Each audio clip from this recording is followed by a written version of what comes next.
안에서의 자매들의 우애 굉장히 중요한 것 같아요. 근데 여기 안에 위험성도 있고 또 즐거움도 있어요. 그래서 우리가 뭐가 위험한 건지 즐거운지 함께 이제 얘기를 해보려고 하는데요.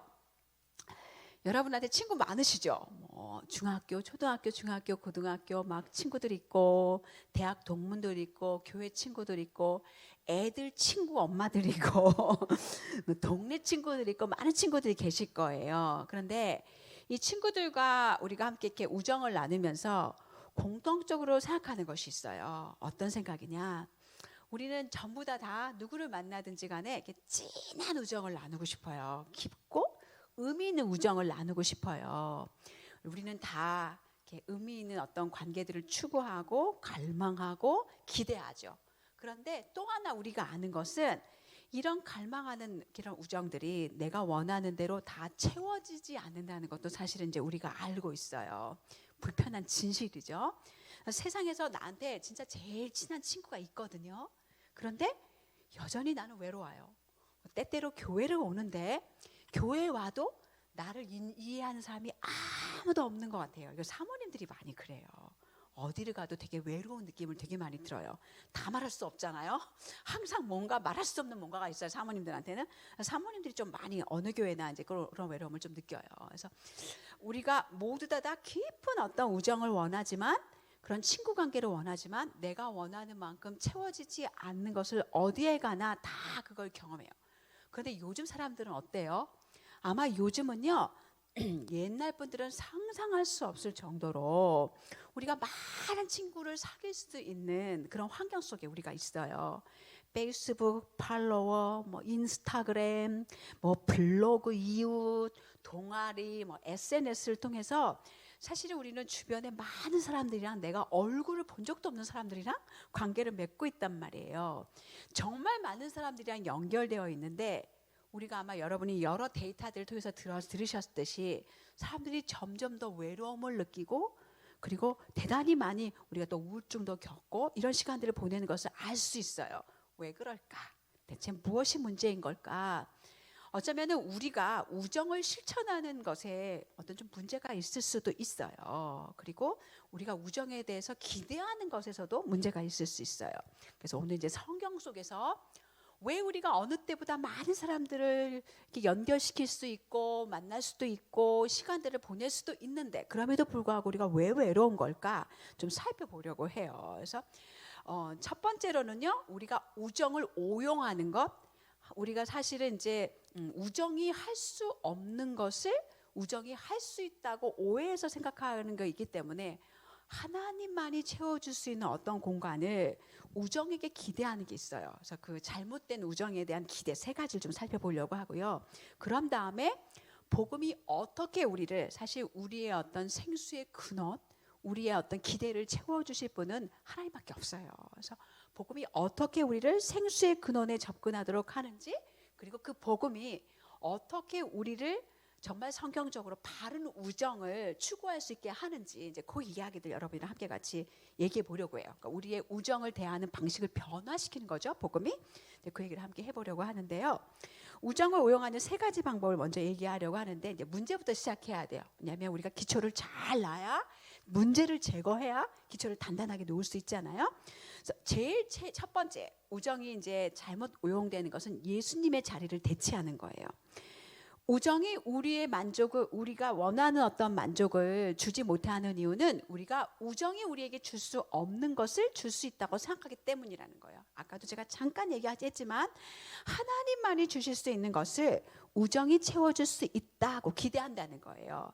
예수님만이 우리에게 하실 수 있다고 말씀하신 것을 사실 친구에게 찾아갔다가 사실 관계가 깨어지는 일들이 많이 있어요. 근데 우리가 자동적으로 그렇게 하는 이유는 문화가 계속해서 우리에게 그렇게 얘기해요. 사실 우리가 문화로부터 훈련받았어요.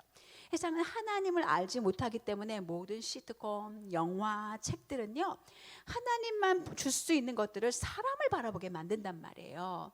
그런데 우리의 어떤 주된 관계적인 욕구는, 우리의 안정감은 사실은 하나님만 주실 수 있어요. 그리고 우리가 끊임없이 내가 이 길을 좀 같이 가고 싶어, 어떤 동반자의 관계도 사실은 하나님만이 우리에게 주실 수 있는 만족을 주실 수 있는 분이에요. 때때로 우리가 갈망하는 사랑받는, 뭐 나의 어떤 중요성, 나의 삶의 의미, 나의 정체성조차도 이것은 하나님과의 관계 안에서만 우리가 누릴 수 있는 거라는 거죠. 그런데 이렇게 우리에게 진짜 만족을 주는 것은 하나님인데 문화는 자꾸 서로를 바라보라고 얘기해요. 너에게 좋은 친구가 있으면 그 문제가 해결될 거야 라는 말을 우리에게 하는 거죠. 그런데 우정이 진짜 작동되지 않는 것은 제가 계속 얘기해요. 하나님만 제공하실 수 있는 것을 우리가 우정에게 기대하기 때문이라고 얘기했는데 예레미야 2장 13절 말씀에 보면 이렇게 되어 있어요. 내 백성이 두 가지 악을 행하였나니 곧 그들이 생수의 근원인 나를 버린 것과 스스로 웅덩이를 판 것인데 그것은 그물을 가두지 못할 터진 웅덩이들이다. 이렇게 말씀하세요. 하나님이 내가 생수의 근원이야 이렇게 이야기를 하시는데 우리가 깨진 컵을 가지고 갈증을 해소하려고 막 사용하려고 한다는 거죠. 근데 우리는 이 말씀을 잘 알고 있어요. 알지, 당연히 하나님만이 나의 만족이시지, 잘 알고 있단 말이에요. 그런데 이상해요. 자꾸 우리는 우정을 친구에게 그것을 채워달라고 나도 모르게 이렇게 하고 있다는 거죠. 조금 더 이야기 나눠보시면 그게 왜 그런지 이해하실 수 있을 거예요. 예수님만이 우리의 생수의 근원이시고 우리는 관계를 위해서 만들어졌지만 사실은 우리에게 정말 최고의 우선적인 관계는 하나님이 우리를 만드실 때 그분과 관계하기 위해서, 하나님과 관계하기 위해서 우리를 만드셨어요. 그분만이 우리의 마음의 아픔, 갈등, 힘든 것을 채워주실 수 있다는 거죠. 신약 성경들은요, 이런 성경 말씀 구절들로 가득해요. 요한복음 17장 3절 말씀에 보면 영생은 곧 유일하신 참 하나님과 그의 보내신 자 예수 그리스도를 아는 것이다 라고 얘기해요. 영생은 누군가를 아는 거예요. 그 아는 게 누구냐? 하나님을 아는 거라는 거죠. 우리의 구원은요, 그냥 죄 용서가 목적이 아니에요. 우리의 죄값이 지불된 것은, 우리를 주님이 죄 없다 의롭다 하신 것은 하나님과 교제하고 그분과 우정을 누릴 수 있도록 하기 위함이라는 거죠. 우리를 구원하신 이유는 하나님과 연결시키기 위함이에요. 하나님과의 깊은 관계를 위함이라는 거죠. 그런데 우리의 영혼은요, 모두 깊은 관계를 갈망해요. 그런데 많은 경우에 제가 왜 우리가 머리로는 알고 있는데 우리 모두 다 이해하고 동의하는데 그 갈망을 채우려고 예수님께 가기를 거부한다는 거예요. 머리로는 알고 입으로 맞다고 하는데 우리 행동은 그분이 아니라 친구에게로 가요. 그분께 믿음으로 나아가면 어쩌면 하나님께서 우리의 마음의 깊은 갈망을 채워주실 텐데 우리 중 많은 사람들은 그거를 거부하고 하나님은 안 보이잖아요. 그러니까 보이는 친구에게 가서 우리 마음의 큰 아픔과 갈망들을 털어놓고 또 도움을 청하고 이렇게 한다는 거죠. 그런데 이거는요, 하나님께로 먼저 가지 않으면 우리의 이런 관계들은 온갖 우상 숭배와 갈등과 쓴마음과 투기와 시기와 궁핍함을 낳을 거라는 거예요. 왜냐하면 나의 어떤 마음에 진짜 갈망과 아픔을 다 채워줄 능력이 친구에게 없고, 그리고 또 나도 마찬가지로 다른 사람의 그 아픔과 갈망을 다 채워줄 수 없기 때문에, 그런 능력이 나한테 없기 때문이에요. 그래서 성 어거스틴은 뭐라고 말했냐면, 하나님은 우리가 하나님을 바라보도록 지으셨기 때문에 하나님 안에서 쉼을 얻을 때까지 우리 마음은 정처가 없다. 마음 둘 곳이 없는 거예요. 그분 안에서만 우리가 쉼을 얻을 수 있다는 거죠. 이게 우정을 오용하는 첫 번째예요. 이렇게 우정을 오용하면 우리한테 위험해요. 그래서 우리가 선물을 오용하는 거니까 이제는 이런 걸 제일 먼저 버려야 할 것이고요. 두 번째는 우정이 이기적으로 될 때예요. 이건 사실은 첫 번째에 우리의 어떤 예수님과 우정을 예수님과 대체할 때랑 이기적으로 될 때는 굉장히 긴밀하게 연결되어 있어요. 왜 그런가? 우리가 우리의 깊은 필요를 채우기 위해서 예수님께 나아가는 걸 거부하면은요, 우리가 생수의 근원에 가기를 거부하는 거기 때문에 목말라요. 궁핍해요. 배고파요. 목마르고 배고프기 때문에 자신의 필요를 주님께로 가서 그분의 사랑과 은혜로 채워야 되는데 이게 채워지지 않으니까 궁핍한 채로 자신의 필요를 요구하고 까탈스러운 사람이 되는 거예요. 예를 들어 오늘 우리 아주 맛있는 음식을 먹었어요. 아침에 진짜 감사해요. 기가 막힌 브런치를 여러분이 우리에게 만들어 주셨어요. 그런데 내가 3일 동안 못 먹고 여기 왔어요. 한번 상상해 보세요. 그러면 내가 식사를 하고, 예를 들어 이제 어제부터 잘 먹고 그런 분하고 내가 3일 동안 굶었기 때문에 음식을 바라보는 내 눈이 다를 거예요. 완전히 다른 모습을 쳐다볼 거예요. 배고프고 목이 마르고 내가 궁핍하니까 궁핍한 자세로 나는 먹어야 되고 먹는 것에만 나에게 관심 있게 된다는 거예요. 그래서 나의 영혼이 주님으로 채워지지 않으면, 그리스도께 가지 않으면 우리는 교회에 오든 어디로든 궁핍한 채로 이곳에 오게 된다는 말이에요. 예를 들어 교회에 딱 들어오면요, 제일 먼저 누가 나한테 인사하지? 누가 나를 웰컴해 줄까? 이런 생각을 가지고 올 수밖에 없어요. 궁핍하니까. 그래서 내가 필요한 게 뭐지? 나의 필요를 채워줄 친구가 누구지? 이 생각을 자기도 모르는 사이에 궁핍하기 때문에, 배고프기 때문에, 목마르기 때문에 그런 아젠다를 가지고 올 수밖에 없다는 거예요. 그런데 예수님은요, 우리의 관계 속에서 뭐라고 말씀하시냐면, 너의 기대를 채워주는 친구를 찾는 것이 아니라 네가 기대하는 바대로 다른 사람의 친구가 되라고 이야기하세요. 여러분 다 아실 거예요. 마태복음 7장 12절 말씀에 보면, 무엇이든지 남에게 대접을 받고자 하는 대로 너희도 남을 대접하라라고 말씀하세요. 주일 아침이나 공동체 모임, 여성 모임 등에서 나는 내가 바라는 인정, 안정감, 동역자됨, 이것도 중요해요. 또 나의 정체성, 이것을 그곳에서 찾을 수 있을까? 얻을 수 있을까? 노심초사하면서 올 수 있어요. 내가 원하고 바라는 대로 내가 대우받을 수 있을까? 사람들이 나를 웰컴할까? 교회에 들어오자마자 일이 이루어지기를 바랄 수 있다고요. 우리는요, 사실은 하와의 이야기를 알고 있어요. 하와가 하와이기 이전에 여자였죠. 타락한 여자였던 하와는요, 구속받기 이전에 어땠냐면 남편을 원했어요. 남편을 원하다는 이 원화의 뜻은 죄성을 가지고 이 남편을 내가 원하고 바라는 대로 좌지우지하려고 컨트롤하려는 어떤 마음을 가지고 있었단 말이에요. 그런데 하나님께서 이 타락한 하와 이 여자와 남자를 긍휼하게 여기셔서 구속해 주시죠. 가죽옷을 입히시죠.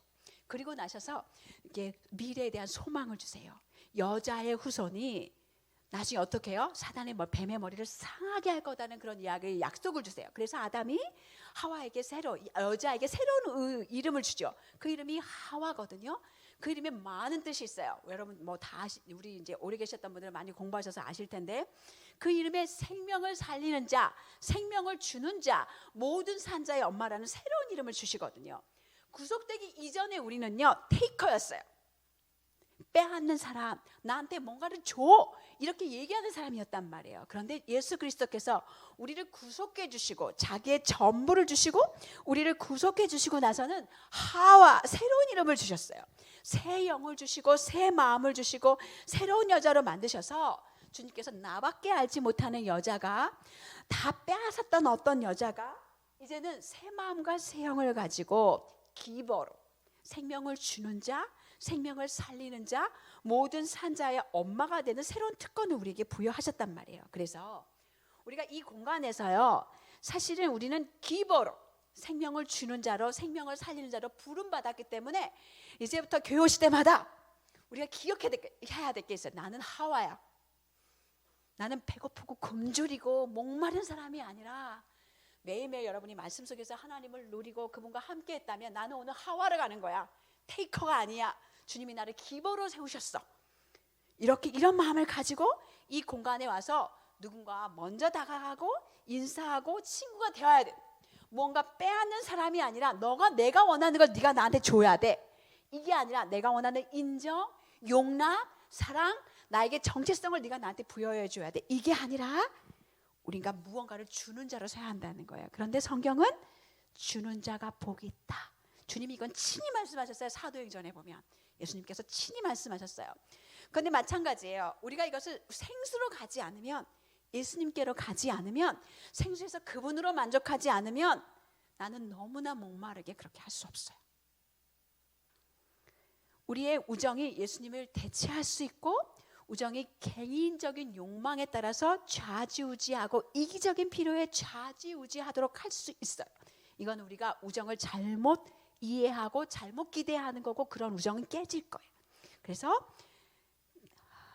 여러분의 혹시 우리 안에 좋은 우정들 있잖아요. 그런데 여러분의 우정을 한번 살펴보셔야 돼요. 때때로 우리 우정이 근사해 보이는데 우리들의 우정 안에 혹시 뭐가 우리 우정을 움직이고 있는 걸까? 이기적인 걸까? 예수님을 대체하고 있나? 내가 바라고 원하는 게 이 팀 안에 있기 때문에 내가 그 팀 안에 소속되어 있나? 거기 끼려고 하나? 그것을 갈망하나? 생각해 보실 필요가 있다는 것이요. 세 번째는요, 우정이 결혼을 모방할 때요. 이게 뭔 소린가? 우리는요 항상 어떤 사람의 유일한 사람이 되고 싶은 그런 유혹을 당해요. 우리끼리 끼리끼리 이런 유혹을 당한다는 거예요. 결혼을 예로 한번 들어볼게요. 우리는요 한 남자에게 끌려요. 그래서 결혼하기 전에 그때는 우리가 다 콩깍지가 이렇게 쓰이잖아요. 나를 위한 한 남자, 내 편이 될 한 남자, 나를 사랑하고 보호해줄 남자, 안정감을 느끼는 그 남자를 선택하고 결혼했어요. 실제로 결혼했더니 해봤더니 이제 우리가 다 알아요. 남편이 나를 사랑한다고 해도 나를 보호할 수 없고 안정감을 줄 수 없다는 걸 우리가 알아요. 그분도 죄인이고 한계가 있는 사람이고 좋은 남편을 만났어도 결혼 생활에서 때때로 나는 외로울 수 있고요. 그분이 대단히 헌신적이어도 불만족일 수 있어요. 그럴 수 있단 말이에요. 그런데 지금 문화는요 어떻게 사람들에게 얘기를 하냐면 결혼 생활에서 남편한테 기대할 게 별로 없어. 그거는 친구한테 기대하는 거야 라는 쪽으로 가고 있다는 거예요. 우리는요 갈망을 따라서 모든 사람이 이동하는 경향이 있어요. 결혼이 나를 만족시킬 거라고 생각을 했는데 그런데 그 결혼이 나를 만족시켜주지 않으니까 이제 친구로 가는 거예요. 친구 중에서 이런 관계를 가질 수 있을 거야 라고 생각하는 거예요. 친구들끼리 우리끼리 서로 위해주자. 제가 우리 애기들 책 이제 번역하다가 알았어요. BFF 이게 뭔가 했더니 Best Friend Forever예요. 베스트 프렌드 포에버 우리가 협약을 맺는 거야. 그리고 우리가 함께 우리 삶을 서로를 도와주면서 이렇게 살아가는 거야. 아주 매력적으로 보여요. 문화적으로 우리가 이런 종류의 최고의 우정을 추구하는 거는 평범한 어떤 우정에 반한 거죠. 정말 최고의 우정을 추구할 수 있을 이렇게 생각을 하는 거예요. 어떻게 보면 굉장히 다른 사람을 이렇게 배타고 우리끼리만 굉장히 배타적이고요. 우리끼리 구성력을 가지고 있고요. 그리고 질투, 이 안에 다른 사람 들어오는 거 별로 좋아하지 않아. 우리끼리만 질투와 같은 것들이 이 사람이 딴 사람이랑 여기 세 사람끼리 네 사람끼리 다섯 사람끼리 같이 있는데 이 사람이 딴 사람이랑 이렇게 하면 뭔가 질투가 나고 불편하고 이럴 수 있다는 거예요. 그런데 질투는 우정에서 나타나면 안 돼요. 왜 안 될까요? 제가 이 얘기를 하는 이유는 우리가 가끔 우정을 이렇게 세우다가 질투하기 때문이에요. 질투하고 이거 젤러스하고 우정은 그러니까 부러움, envy는 다른다네 성경에서.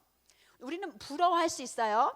제가 아까 저쪽 테이블 자매님이랑 같이 밥 먹으면서 살짝 얘기한 적이 있는데 지난주에 제가 남서울 결혼학교에 강의하러 갔어요. 갔는데 이제 정말 파릇파릇한 결혼을 준비하는 청년 남녀들이 와 있는데 너무 예쁘고 너무 부러운 거예요. 왜 부러울까요? 우리 아들들은 아직 짝이 없어서 언제 결혼할지 기약이 없는데 얘네들은 짝을 가지고 있어서 결혼을 생각하고 있으니까 엄청 부럽더라고요. 그래서 진짜 부러움을 잔뜩 가지고 집에 와서 곧바로 우리 아들한테 엄마가 오늘 그거를 갔는데 진짜 부럽더라. 너무너무 걔네 예쁘더라 이런 얘기를 했어요. 그러니까 이런 부러움은 다 가질 수 있어요. 부럽다, 너무 멋있다, 근사하다 이런 마음 가질 수 있죠. 이런 괜찮아요. 너 너무 좋은 친구를 가지고 있고 나도 그런 친구가 있었으면 좋겠다. 뭐 이런 부러움은 가질 수 있어요. 그런데 질투는 이런 거예요. 나는 라이벌을 용납하지 않겠어 이런 거예요. 질투는 결혼 생활에서는 건강해요. 제가 오늘 남편이랑 이렇게 있어요. 근데 어떤 여자가 와가지고요. 너무 멋있는 분이신 것 같아요. 저랑 혹시 데이트 괜찮으세요? 그럼 제가 어머 님 데이트하고 와. 이건 정상인가요? 비정상이죠. 이건 있을 수 없어요. 잘못된 거예요. 마찬가지 성경은 하나님을 질투하시는 하나님이라고 얘기해요. 하나님은요 나는 유일해. 나 외에 다른 신은 없어. 나는 질투하는 하나님이야. 나는 라이벌을 용납하지 않아. 이렇게 이야기해요. 결혼 안에서 질투가 허용되는 이유는요. 결혼이 우정이 만족시킬 수 없는 것을 만족시켜 주기 때문이 아니라 결혼은요. 그리스도와 교회의 언약의 관계를 드러내기 때문에 하나님과 우리의 언약의 관계를 나타내는 이정표이기 때문에 질투가 있어야 되는 거예요. 그냥 결혼은 그냥 살다가 안 맞으면 헤어지고 이게 아니잖아요. 이건 하나님이 처음부터 의도를 가지고 창세기에서부터 남자와 여자를 만드시고 둘이 한 몸이 되었는데 이 내가 짝지어진 것을 사람이 나누지 못한다고 말씀하셨기 때문에 그리스도와 교회의 관계는 언약이고 이거는 절대로 깨어지고 부서뜨릴 수 없어. 이거를 나타내는 게 결혼이기 때문에 이거 굉장히 중요한 진리예요. 결혼 안에는 질투가 있어야 돼요. 그런데 우정에서는 질투가 있으면 안 돼요. 왜요? 결혼 생활에는 그 고린도전서 7장 말씀에 봐도 부부는 서로에게 속해 있어요. 그 친구는 아니에요. 부부는 몸도 서로에게 속해 있어요. 아내가 남편의 몸을 주장하고 남편이 아내의 몸을 주장하잖아요. 몸도 서로에게 속해 있어요. 그런데 우정은 서로에게 속해 있는 게 아니에요. 우정은 결혼이 아니에요. 우정을 결혼과 동일하게 하면 안 돼요. 그래서 우리는 관계에 대해 열려 있어야 돼요. 열려 있어야 되고 내가 좋아하던 친구가 새로운 친구와 사귀면 질투하지 말고 행복해야 돼. 특별히 우리는 하나님의 나라와 의를 위해서. 저는 교회 이제 섬기잖아요. 그런데 제가 다 일일이 모든 자매님들을 다 만나서 깊이 일일이 케어할 수 없어요. 그러고 싶은데 한계가 너무 많아요. 그래서 여러분끼리 만나면 너무 좋아요. 너무 감사해요. 뭐 공동체를 넘어서도 만나서 두 분끼리 대화하고 인생을 나누고 기도하는 모습을 보면 너무 예뻐요. 그리고 너무 감사해요. 두 분이 우정이 싹 트는 걸 보면 정말 하나님의 나라를 위해서 너무 근사한 거예요. 저하고 이자매님하고 저하고 정은자매님하고 가까운 것보다 정은자매님이랑 저기 누구야? 우리 갑자기 왜 이름이 가방 입에 안 나타? 여명자매님이랑 막 가까우면 너무 그냥 마냥 이뻐요. 주의 나라를 위해 든든하게 좋은 우정을 키우고 하나님 나라를 위해서 같이 함께 헌신하고 이런 모습이 진짜 예쁘단 말이에요. 그런데 우리는 나랑 가까운 친구가 나보다 더 가까운 친구가 생기면 질투심을 느껴요. 우리끼리만의 관계 안에서 어떤 보호를 받고 싶어. 너는 내 편이야. 이걸 집착하고 싶어 한다는 거죠. 이건 해로워요. 그리고 이것은 하나님만이 제공할 수 있는 것을 친구에게 찾고 있다는 사인이에요. 이거 무서워요. 그래서 우정은 절대로 배타적이 되면 안 되고 구속적이면 안 되고 우리끼리 질투로 가득 차서 결혼을 모방하는 것이 되면 안 돼요. 그거는 오용한 것이고 그거는 깨질 것이고 견고한 우정이 되지 못할 거예요. 우리가 이제 세 가지 오용을 계속 함께 얘기했어요. 우리의 우정이 생수의 샘이신 예수님께 가지 않고 친구들을 우상화해서 예수님 자리에 친구들을 딱 앉혀놓는 거, 이거 잘못된 거예요. 그리고 우리의 우정이 내 필요와 이기심의 동기를 가지고 친구를 만드는 것, 내가 필요한 것을 얻으려고 하는 거, 이거 잘못된 거예요.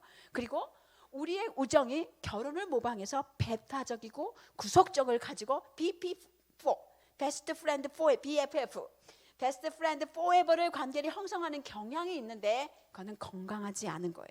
그래서 우리 이런 상황이 만약에 있다면 우리가 회개해야 되고 주님께로 가야 되고 주님만이 생수이신 것을 우리가 기억해야 되고 그분과의 깊은 교제 속에서 사실은 기초를 놔야 돼요. 우리 모두 다 하나님 앞에서 그분의 생수를 마음껏 먹이고 누려야 우리가 정말 하나님과의 깊은 우정을 누릴 수 있고 그리고 그래야 성경적으로 건강하게 우리끼리의 어떤 우정들을 새로운 방식으로 우정을 재정의할 수 있어요.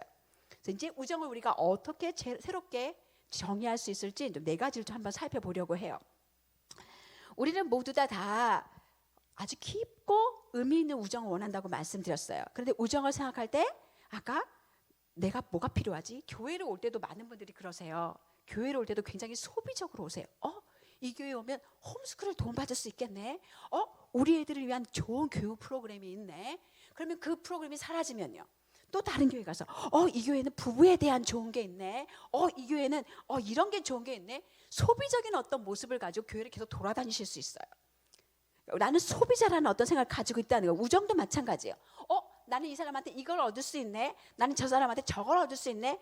이러면서 어떤 관계에 집중할 수 있다는 거죠. 내가 부족한 것, 내가 가지고 있지 않은 것, 내가 원하는 것을 얻으려는 경향이 우리에게 있다는 거예요. 그런데 성경은 우정의 신학에 대해서 새롭게 우리를 재정의하게 만들어요. 복음은 우정에 대한 나의 갈망을 재정의하게 만든단 말이죠. 예수님이 생각하시는 우정은 내가 원하는 것이 무엇인가 소비적인 게 아니에요. 그게 아니라 나는 무엇을 줄 수 있을까? 나는 이 교회에서 뭘 섬길 수 있을까? 어떻게 하면 이 공동체를 더 강력하게 만들 수 있을까?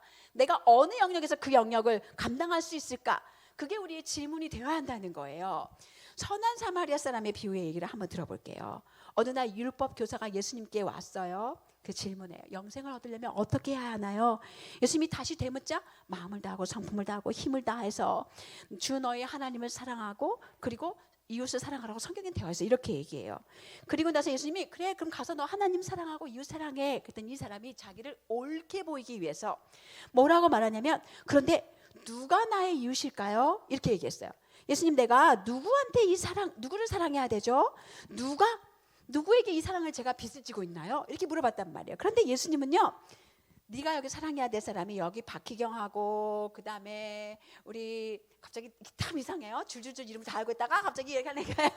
아무튼 누구야 이렇게 얘기하지 않으셨어요. 그렇게 얘기하지 않으시고 비유로 얘기하시면서 뭘 물어보셨냐면 너는 좋은 이웃이니? 이 퀘스천을 그 사람에게 주셨던 거예요. 우리가 우정에 대해서 가르침을 본 것을 성경을 쭉 읽어보면요. 너는 어떤 종류의 친구를 가지고 있는가가 아니라 너는 어떤 친구니? 이걸 주님이 우리에게 계속 다루시는 것을 볼 수 있어요. 그래서 우정의 본질은요. 나의 필요를 채워줄 친구가 누굴까? 너는 내 필요를 채워줘야 돼. 이 교회는 이 필요를 채워줘야 돼. 나는 이런 필요를 가지고 이 교회를 왔으니까 이 교회가 내가 바라고 원하는 걸 채워줘야 돼. 이런 어떤 요구를 가지고 오는 게 아니라 누가 친구가 필요하지? 내가 어떻게 그들의 필요를 채워줄까? 내가 어떻게 그들에게 좋은 이웃이 되어줄까?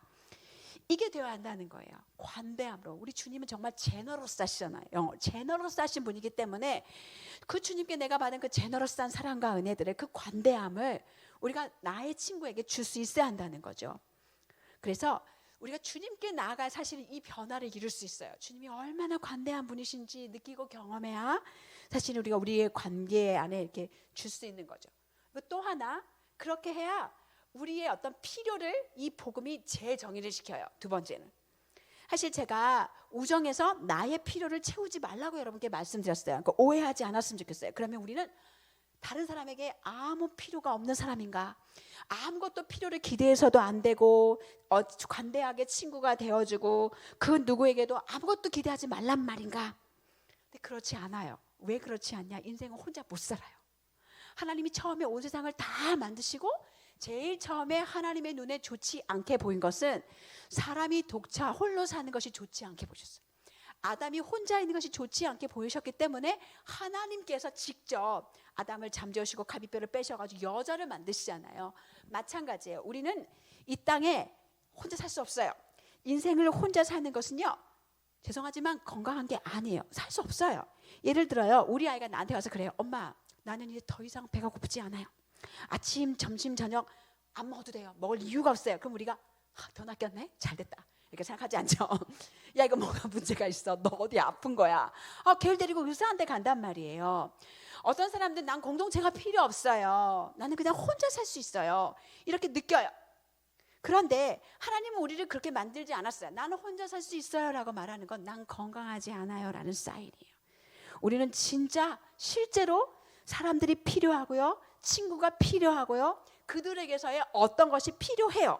아까는 하나님한테 가라는 물론 우리는요 관계 안에서 어떤 우리의 궁극적인 안정성, 안정감 그리고 우리의 동반자됨 그리고 어떤 중요성인 의미를 찾도록 정체성을 찾도록 문화는 이렇게 계속 우리를 훈련하지만 아주 정말 본질적인 우리의 안정감과 동반자가 되어주시고 정체성을 부여하시는 분은 하나님이에요. 내가 그 부여한 것을 가지고 친구를 돕는 거죠. 그래서 성경을 보면요 아주 합법적인 정당한 필요가 있어요. 우리가 서로에게 요구할 수 있는 정당한 필요가 있어요. 첫 번째 나는 어떤 친구가 필요하냐? 기쁨을 나눌 친구가 필요해요. 나의 기쁨을 나눌 친구가 필요한데요. 요한계시록 21장을 보면요 예수님이 재림하시는 모습이에요. 그런데 그 재림하시는 모습을 할 때요 나 혼자 예수님 어서 오세요 라고 있지 않아요. 여러분 21장에 보시면 무리들이 있어요. 무리들이 함께 예수님을 맞이하는 거예요. 우리가 주일날 교회 와서 예배하잖아요. 근데 그게 왜 기뻐요? 우리한테 같은 생각과 마음을 가진 사람들이 함께 모여서 함께 주님을 찬양하고 예배하니까 우리의 기쁨이 고조되는 거예요. 기쁨이 배가 되는 거예요. 지지난주에 저희가 윤인 자매님 집을 방문했어요. 다나가 태어나가지고 그런데 갔는데 이제 윤희자매님이 교회를 오기 시작하면서 자기 삶에 일어나는 변화에 대해서 권살로 형제님이나 윤희자매님이나 저희한테 간증을 해주셨어요. 기쁨을 나눠준 거죠. 우리 삶에 이렇게 하나님이 일하셔서 제가 이렇게 변했고요. 우리 곤살로가 옛날에 곤살로한테 무슨 변화가 있었어요? 윤희자매님한테 어떤 변화가 있어요? 했더니 제가 옛날에는요 일하고 나면 집에 오는 게 싫었어요. 근데 요즘은요 곧바로 달려와요. 얘기를 하시는 거예요. 집이 오고 싶은 곳이 됐다는 거예요. 근데 어머님이 계속 거기 친정엄마가. 친정어머님도 딸의 변화를 보시는 거. 우리 딸이 너무 많이 달라졌어요. 너무너무 감사해요. 우리가 같이 그런 얘기를 하면서 기쁨을 나누는 거죠. 저희도 사실 그날 되게 힘든 날이었어요. 마음이 힘들고 어려운 날이었는데 그곳에 가서 그런 모습을 보니까 하나님이 특별한 격려를 우리에게 부어주니 느낄 수 있겠더라고요. 그래서 정말 같이 찬양하고 기쁨을 나누는 그런 시간을 가졌어요. 아마 여러분이 이렇게 뒤를 되돌아보시면 우리한테 어떤 정말 행복하고 즐거운 추억은 누군가와 삶을 공유하고 기쁨을 나눴던 그 시간들일 거예요. 그래서 우리는요 교회 와서 좀 나눠야 돼요. 기뻤던 일, 우리 아이들의 변화, 아주 눈꽃만한 변화라도 그 변화, 나의 삶의 변화 이런 걸 나누어야 사실은 기쁨이 고조돼요. 하나님이 그러라고 우리 공동체를 주신 거예요. 그래서 우리는 삶을 즐길 사람들이 필요해요. 기쁨을 나눈 사람들이 필요해요. 그건 옳고 좋은 거예요. 좋은 필요해요. 이거는 합법적인 필요해요. 기쁨을 많이 나눌 친구들 주님이 주셨으니까 많이 나눠요. 또 하나, 두 번째는 우리는 또 싸울 사람들이 필요해요. 함께 싸울 친구가 필요해요. 우리는 매일매일 땅을 살아가면서 우리의 죄성이랑 세상이랑 사탄이랑 싸우고 있어요. 근데 이거는 혼자 싸울 수 있는 싸움이 아니에요. 그래서 히브리서 3장 13절은 뭐라고 되었냐면 여러분이 하나님께도 가야 하지만 그럼에도 불구하고 오직 오늘이라 일컫는 동안에 매일 피차 권면하여 너희 중에 누구든지 죄의 유혹으로부터 완고하게 되지 않도록 하라고 말씀하셨어요. 우리가 죄의 유혹에서 완고하지 않으려면 부드러운 마음을 가지려면 우리는 우리를 격려할 사람이 필요해요. 우리는 우리 죄를 고백할 사람이 필요해요. 우리는 하나님께도 죄를 고백해요. 그런데 하나님께도 필요하고 고백을 해야 되고 우리 옆에 있는 공동체 지체들에게도 죄를 고백할 필요가 있어요. 왜 그래야 하냐? 이거는요 서로 격려가 필요하기 때문이에요. 내가 연약하고 부족하기 때문에 서로 권면해서 죄의 유혹에서 완고하지 않도록 해야 하기 때문에 우리 지체들에게도 내가 싸우는 그런 죄들, 마음의 힘들들 고백할 이유가 있는 거예요. 그분들의 격려가 필요하고 기도가 필요하니까. 주님이 그렇게 하라고 말씀하시는 거예요. 그래서 죄에 걸려 넘어졌을 때 전화를 걸어서 친구들한테 내가 지금 이런 마음하고 싸우고 있어. 이렇게 얘기하는 건 무슨 뜻이에요? 나는 지금 나한테 복음을 좀 상기시켜줄 친구가 필요해. 그래서 저는 여러분이 전화해 줄 때 너무너무 고마워요. 진짜 감사해요. 가끔씩 이제 자매님들이 그래요. 길자매님은 바빠요. 강의도 해야 되고 교회 나 말고도 여러 사람을 섬겨야 되고 그러니까 그냥 나는 착하게 고생 안 시키고 혼자 잘 할게요. 전 그러고 싶어요. 근데 그거는 도와주는 게 아니에요. 그냥 주님이 말씀하신 이 히브리서 3장 13절을 같이 못하는 거잖아요. 저는 전화 받으면서 한 번도 나 되게 바쁜데 왜 나한테 전화해가지고 이런 생각 한 적이 없어요. 오히려 그분과 함께 이야기를 나눌 때 저도 함께 복음을 나누면서 다시 나에게 복음을 선포하는 거잖아요. 복음의 은혜를 말하는 거잖아요. 이건 말로 다 할 수 없이 복음 안에서 함께 하나 되는 경험을 하기 때문에 우리의 우정이 깊어지는 것을 경험할 수 있어요. 이런 것은 성경이 말하는 정당한 필요예요. 우리는 영적 전쟁을 함께 하는 사람, 나와 싸워줄 친구가 필요해요. 그리고 또 하나, 세 번째는 나는 때때로 우리를 예수님께 데려갈 친구가 필요해요. 침대에 누워있던 중풍병자 생각나세요? 그 사람에게는 기가 막힌 친구들이 있었어요. 4명의 친구들이 있었어요. 그런데 그 4명의 친구들이 문제 해결책이 아니었단 말이에요. 그들은 구세주가 아니었어요. 인생 속에서 우리가 때때로 큰 폭풍을 만날 수 있어요. 너무 아파서 약해져서 혼자로 예수님께 갈 수 없는 그런 시기가 있어요. 여러분은 제가 여기 있는 분 중에 그런 시기를 겪었던 분들을 알아요. 저도 그런 시기들이 있어요. 때때로 우리에게 우울증의 시기들이 있고 믿음이 약해진 그런 시기들이 있어요. 정말 내가 직면하기 너무너무 힘든 상황들이 있을 수 있다고요. 그때 이런 극심한 싸움이 있을 때 에너지가 바닥났을 때 날 좀 위해 기도해 주세요 라고 부탁하는 건 진짜 잘하는 거예요. 그건 해야 돼요. 그래야 내가 예수님이 필요해요. 날 예수님께로 좀 데려다 주세요. 기도를 부탁하는 건 그렇게 하는 거예요. 그렇게 하셔야 돼요. 때로는 우리가 육체적으로도 도움이 필요할 때가 있어요. 아파서 움직일 수도 없는데 남편이 없어요. 우리 집에 와서 나를 좀 도와줄 친구가 필요해요. ask, 얘기를 해야 돼요. 혼자 힘으로 할 수 없는데 육체적으로, 감정적으로, 영적으로 무너지면 나를 그 주님께로 데려다 줄 친구가 필요하다는 거예요. 그래서 우리가 이런 사람을, 이 세상은요 이럴 때요 사람을 찾게 해요. BFF, 베스트 프렌드 포에버, 나랑 협약을 맺은 그 친구를 찾아가서 우리는 절대로 떠나거나 버리지 않기로 했으니까 그 친구에게 나의 이 책임을 다 해달라고 얘기를 해요. 그런데 어떤 사람도 그 무게를 질 수 없어요. 그런데 우리가 세상과 다른 점은요, 하나님이 우리를 지역교회로 연합하셨다는 거예요. 우리가 혼자 아니잖아요. 때때로 내가 어떤 상황에서 해주고 싶은데 안 될 때가 있어요. 그래서 주님이 우리를 지역교회로 연합해서 너희가 서로 헌신해라고 말씀하시는 거예요. 너도 약할 때가 있어. 그러면 도움을 청해. 그리고 누군가가 약할 때가 있으면 너가 거기서 그 사람을 도와. 근데 너가 혼자가 아니라 함께같이 그 일을 해. 네가 안 되면 네가 하고, 네가 안 되면 다른 사람이 하고, 함께같이 그 일을 하라고 우리를 한 몸으로 묶으셔서 서로 어떤 연약함이 있을 때 예수님께 데려가는 친구들의 역할을 하라고 우리를 부르신 거예요. 그래서 교회의 멤버가 되는 거, 멤버로 서약하는 건 굉장히 중요한 일이에요.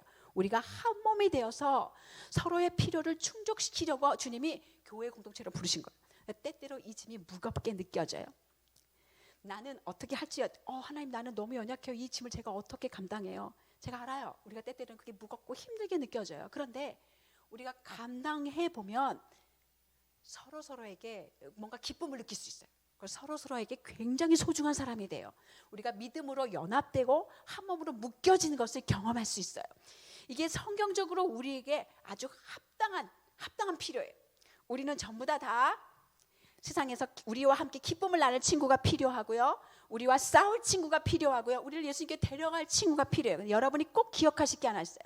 그런데 이 필요를 충족시킬 책임이 여러분에게 있어요. 무슨 말인지 아세요? 정당한 필요를 채우기 위해서 싸워야 되는 책임이 여러분에게 있단 말이에요. 제가 아주 배데이를 보냈어요. 어마어마한 끔찍한 데이를 보냈어요. 그런데 여러분에게 카톡 오늘 미란 자매가 굉장히 많이 낙심하고 힘든 하루를 보내고 있어요. 진리를 믿기 위해서 싸우고 있어요. 빨리 미란이한테 전화하고 문자를 보내요. 그렇게 누군가가 뿌려주면 얼마나 좋을까요? 그런데 그런 일은 일어나지 않아요. 그런 일은 일어나지 않기 때문에 또 간혹 하나님이 여러분 안에 오늘 미란이를 생각하게 해가지고 미란이한테 한번 전화해볼까? 이런 마음을 주시는 날도 있어요. 간혹. 근데 그건 진짜 아주 셀덤이에요. 그렇기 때문에 우리가 나쁜 날을 보낼 때는요, 사실은 누구에겐가 다가가기 되게 어려운 날이에요. 굉장히 힘든 날이기 때문에 우리는 그냥 하나님이 알아서 누군가에게 말해주고 카톡 보내주고 이랬으면 진짜 좋겠어요. 그런데 그런 일이 이루어지지 않기 때문에 주님께서 우리에게 너는 이런 필요가 있어. 그러면 너가 해야 될 일은 이런 필요를 충당하기 위해서 너의 필요를 알리고 찾아가고 싸우는 건 너의 책임이야. 이게 굉장히 중요해요. 근데 우리가 이 싸움을 잘 안 해요. 그리고 불평해요. 좀 알아주지, 좀 챙겨주지. 왜? 그리고 나서 이렇게 얘기해요. 난 외로워. 이렇게 얘기해요. 이거는 여러분의 책임인 걸 기억하세요. 그래서 성경이 나를 위해서 계획한 정당한 필요이기 때문에 우리가 영적 전투에 나와 함께 싸울 사람이 필요하고 때때로 나를 그리스도께로 인도할 사람이 필요한 거죠. 그래서 우리는 모두 다 내 삶이 무너질 때 죄의 유혹에서 나를 격려해 줄 사람이 필요하고요, 다른 사람이 나의 도움을 채워줄 수 있도록 좀 용기를 내셔야 돼요. 사실 이제 우리가 막 이렇게 용기를 냈어요. 혹시 거절당하면 어떡하지라는 것 때문에 항상 이제 조금 두려움이 있어요. 그런데 내가 이 사람한테 용기를 내서 부탁을 했는데 이 사람이 상황이 안 돼요.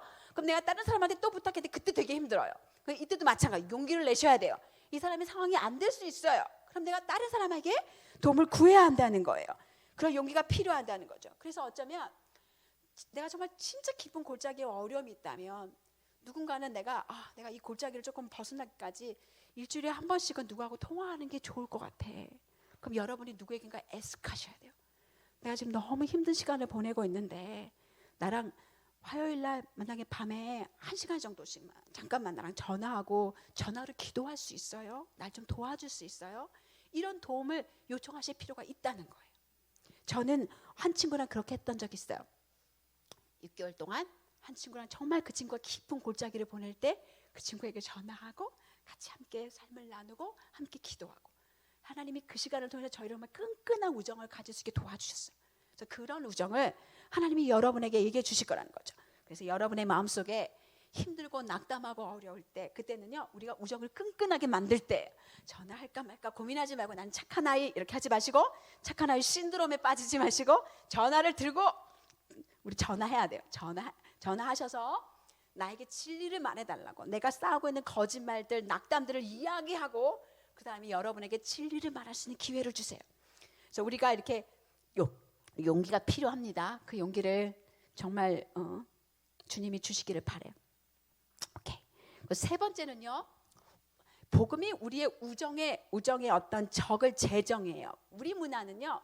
우정의 적은 뭐냐면 우리끼리의 어떤 우정을 방해하는 모든 게 우정의 적이에요.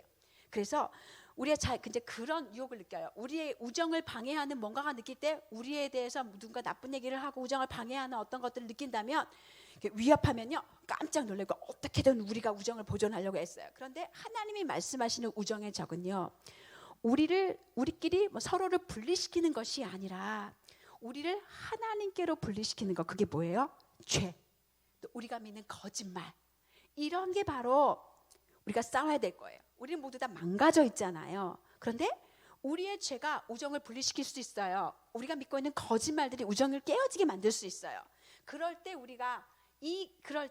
이런 상황들은 함께 싸워야 할 적이라는 거예요. 예를 들어 볼게요. 저는 직관이 굉장히 뛰어나요. 되게 빨라요. 그래서 이게 강점이에요. 동시에 약점이에요.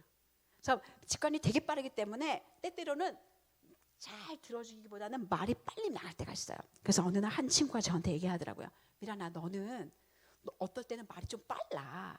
그리고 어떨 때는 조금 더 들어야 되는데 어떤 이들은 이게 빠르니까 확신에 차가지고 좀 세게 말하는 경향도 있어. 이렇게 얘기를 해주는 거예요. 그러니까 항상 누구하고 얘기할 때 생각해야 돼. 네가 빠르니까 조금 더 듣고 네가 확신이 차서 말하니까 조금 더 부드럽게 톤 다운을 해야 돼. 이런 얘기를 해주는 거예요. 그런데 저에게 그런 죄를 볼 수 있게 해주고 이야기하려면 그 사람에게는 용기가 필요 있어요. 누군가에게 우리가 그 사람의 죄를 지적하려면 가슴이 벌렁벌렁거려요. 그 사람을 만나기까지. 그걸 직면해서 말을 좀 힘들어요. 기도하고 고민하면서 사실은 그 사람을 만난단 말이에요. 사실 이렇게 하는 것은 내가 그 사람과 그 사람의 죄와 싸워주는 거예요.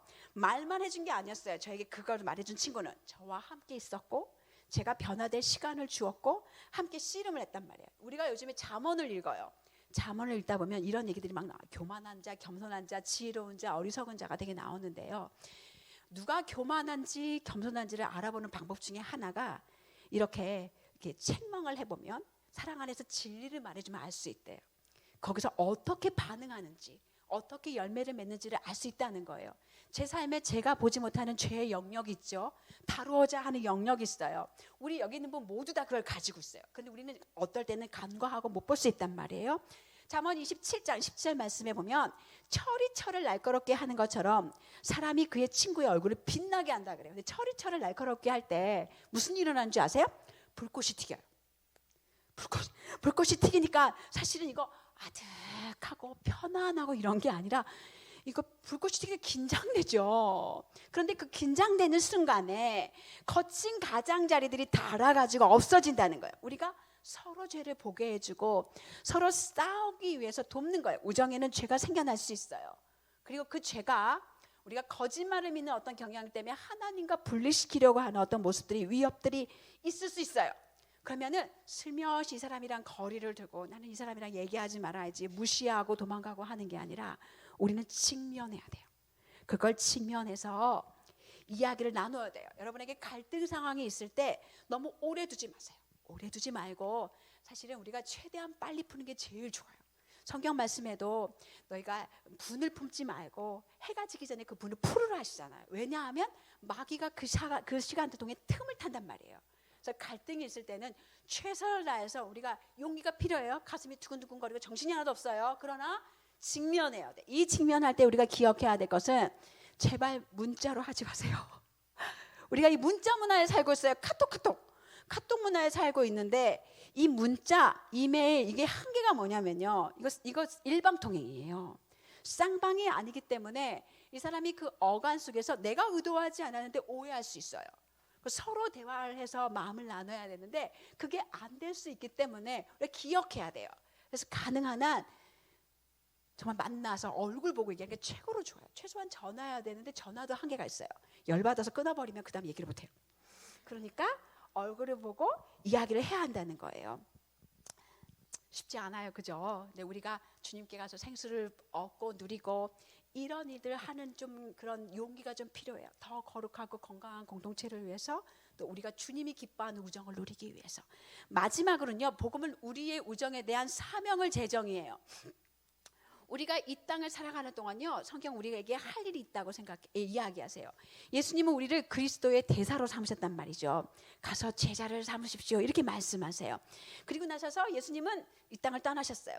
바울은 디모데에게 디모데후서 2장 4절에 군인도 그를 부른 사람을 기쁘게 하는 것이 목적이어서 사사로운 일에 얽매이지 않는다고 이야기해요. 제가 이제 공동체를, 우리 자매님들이랑 공동체를 해보니까 공동체가 생각보다 되게 많이 힘들어요. 재밌어요. 너무 좋아요. 시간이 갈수록. 근데 또 한편에 어떤 거는 우리가 죄인들이니까 또 다 서로 이제 하나님 안에서 자라가는 어떤 레벨들이 다 다르니까 이 안에 갈등이 있고 아픔이 있어요. 그래서 그냥 서로 다른 사람들끼리, 때때로는 삐죽삐죽하고 못난 사람들끼리 한 몸을 이루는 것 자체가 굉장한 챌린지고 힘들어요. 참 어렵더라고요. 그래서 이 복음 때문에 한 몸을 이루는 게 진짜 힘들지만 이걸 견디고 최선을 다해서 사랑하려고 하고 한 몸인 게 정말 귀한 거구나라는 생각이 들었어요. 요즘에 이제 새로 교회를 개척하려고 하시고 공동체를 꿈꾸는 한 목사님이 제 친구예요, 인스타그램에. 그런데 이제 그 목사님이 글을 막 이렇게 올리시는데요, 공동체에 대한 글을 막 올리세요. 근데 제가 그 글을 보면서 딱 생각나는 게 이거예요. 공동체를 안 해보셨구나. 이상으로 가득 차 있어요. 저 이상이 깨지려면 한 10년은 걸리는데, 이런 생각이 드는 거예요. 우리가 생각하는 것보다 공동체는요, 사실 그렇게 항상 기쁘고 즐거운 일만 있지 않아요. 저는 여러분이랑 함께 있는 게 너무너무 감사해요. 너무너무 고마워요. 여러분이 너무 보배롭고 존귀해요. 그런데 우리 이 안에, 우리 집도 그렇잖아요. 맨날 좋은 날만 있지 않죠? 때때로 폭풍도 불고 이렇게 굴곡이 있잖아요. 그런데 그 굴곡이 있으니까 나는 나 이 굴곡 싫어, 얘네랑 안 있을 거야, 가지 않죠. 우리는 패밀리예요. 가족이란 말이죠. 그러면 내가 스테이 하기로 우리 집에서 결정했으면 나는 그 굴곡을 견뎌요. 그 굴곡과 함께해요. 우리 안에 복음이 있고 하나님이 계시니까. 그리고 그 굴곡을 이렇게 지나가면서 왔다 갔다 하면서, 이 굴곡을 지나가면서 사람들이 자라가기 때문에, 그 자라가는 곡선을 우리가 봤기 때문에, 지금 그 사람이 골짜기에 있을지라도 언젠가는 그 골짜기를 딛고 다시 올라갈 그날이 있다는 걸 알기 때문에, 주님이 그렇게 하실 것을 알기 때문에 골짜기 속에 있을 때 그냥 이 공동체 안에 계시면 우린 견딘다고요. 함께 간다고요. 그게 하나님의 뜻이라 믿어요. 이게 굉장히 중요한 거예요. 그런데 그와 마찬가지로 또 우리는요, 우리끼리 있으면요, 우리가 유혹이 뭐냐면 나하고 마음이 잘 맞고 잘 어울리고 나를 힘들게 안 하는 사람들하고만 같이 있고 싶어요. 근데 그것이 우리가 여기 있는 이유가 아니에요. 우리 안에는요, 정말 다 천차만별인 사람들이 있어요. 예수님을 모르는 분들도 있어요. 그런 사람들이 있기 때문에 사실은 우리는 예수님이 오시면 좋죠. 아멘, 주 예수여 오시옵소서, 아무 문제가 없어요. 그냥 주님 따라 가면 되니까. 근데 그분들에게는 예수님이 오는 것이 좋은 소식이 아니거든요. 그래서 우리가 제자 삼는 어떤 부르심을 받은 것을 기억해야 돼요. 우리는 우리 삶에 친구가 필요해요. 근데 여러분 안에 저는 이미 우리가 많이 누리고 있다고 생각해요. 좋은 친구들이 정말 많이 있어요. 그래서 너무 감사해요. 그런데 때때로 우리의 유혹은 또 뭐냐? 우리끼리 너무 좋으니까 주님이 우리에게 맡기신 어떤 지상 명령들을 소홀하게 여기는 거예요. 그냥 우리끼리 너무 좋아. 그냥 다른 사람들 더 안 왔으면 좋겠고, 우리 목사님 쉐어하기 싫고, 우리 공동체 리더 쉐어하기 싫고, 우리끼리만 잘 지내자, 이러고 싶은 유혹이 우리에게 있다는 거예요. 그런데 우리한테 하나님이 부으신 사랑은 너무 과분해. 이걸 우리끼리만 누리기는 너무 과분하다. 저도 누군가 새로운 사람한테 이렇게 달려나가는 일에 무게를 좀 느껴요. 무게감을 느껴요. 근데 요즘 더 느끼는 것 같아요. 왜 느끼냐? 갈수록 그분의 사랑이 너무 크니까 이걸 나만 누리기 너무 아까운 거예요. 이 좋은 사람들, 이 좋은 공동체, 물론 거기에 삐죽삐죽거리는 것들도 있고 우리를 힘들게 하는 것들도 있지만 그건 당연한 거예요. 죄인들끼리 사니까. 너무 아까운 거. 그럼에도 불구하고 이게 쉽지 않잖아요. 이렇게 막 기독교가 땅바닥에 떨어져 있는 상황에서, 믿지 않는 사람을 만날 수도 없는 상황에서 어떡하지? 어떻게 하면 내가 사람들한테 리치아웃 할 수 있을까? 어떻게 하면 내가 하나님께 나에게 주신 이 지상 사명을 감당할 수 있을까? 저도 마음이 무거울 때가 되게 많아요. 그래서 제가 요즘 열심히 하고 있는 건 기도하는 거 매일. 하나님, 잃어버린 자를 보내주세요. 하나님, 제가 잃어버린 자를 찾을 수 있게 해주세요. 제가 길을 갈 때, 제가 이 아파트로 왔다 갔다 할 때 하나님, 잃어버린 자를 저를 만날 수 있는 기회를 좀 주세요. 기도부터 시작하는 거예요. 그래서 기도하고 있어요. 그리고 찬스가 있으면 얘기를 나누는 거죠. 얼마 전에 한 몇 주 전부터 우연히 애기 엄마 한 분을 한 두세 번 만났어요. 그분에게 말 걸고 얘기하고, 어제 만났어요. 우리 집에 놀러 오세요. 같이 얘기할 수 있게 됐어요. 일하러 가세요? 평일에 뭐 하세요? 그러니까, 저 집에 있어요. 우리 집에 놀러 와요. 우리 16층이에요. 1603호. 우리 집에 놀러 와요. 이렇게 얘기했어요. 그리고 또 이제 운동장에서 달리기를 하는데 어떤 외국인 아이가 왔다 갔다 하는데 저한테 관심을 보여요. 걔랑 얘기를 했어요. 걔한테. 그때 이제 그 아이가 이렇게 하더라고요. 한국말로 얘기했어요. 걔가 미국 아이인데 한국말로 얘기하면서 저한테 뭐라 그러냐면, 아줌마는 여자인데 왜 여기서 뛰어요? 거기 전부 다 남자만 뛰어요. 근데 저 혼자 여자. 아줌마는 여자인데 왜 뛰어요? 그래서 너 한국말 할 줄 아네? 그래서 너 이름이 뭐야? 이렇게 얘기하다가 그 엄마는 미국 사람인데 엄마랑 잠깐 얘기할 수 있는 시간을 가졌어요. 교회 다니시더라고요. 그런데 소개했어요. 언제가 놀러 와요. 둘이 같이 쉐어해요. 그러니까 우리 집 바로 앞에 있는 영어학원 선생님이시더라고요. 그래서 아무튼 어디 사는지도 알아냈어요. 그래서 또 그 운동장에서 만나기로 했어요. 이렇게 어떻게든 하나님이 나에게 주신 어떤 삶의 영역에서 내가 하나님을 좀 나타내고 돕고 리치아웃 할 수 있는 그런 기회들, 기도부터 시작하는 게 진짜 중요한 것 같아요. 그리고 이런 예화가 있더라고요.